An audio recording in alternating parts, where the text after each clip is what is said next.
So last year, 2 years ago now, I had got diagnosed with prostate cancer.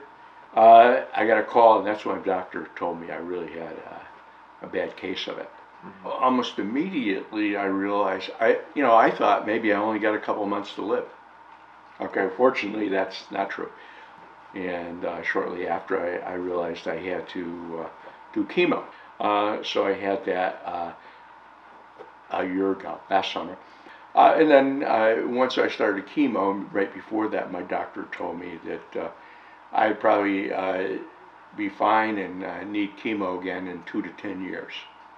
And I know from other people and sort of the way it goes, you usually get chemo, and about the third time they tell you that's it. It's not worth getting chemo treatments because that's going to kill you before the disease will.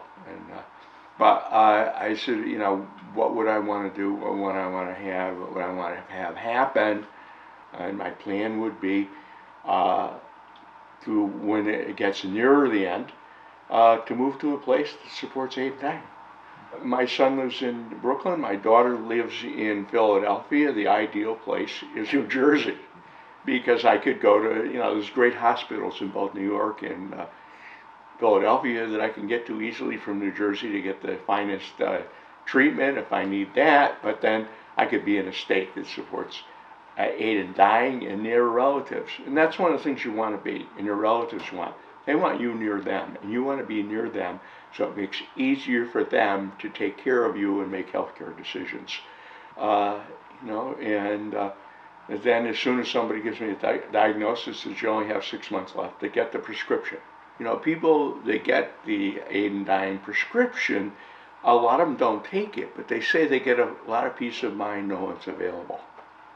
Well, if Connecticut were to pass this law next year, I'd have more peace of mind.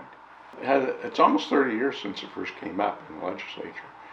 I think eventually almost every state will have this, and certainly Connecticut will have it at some point.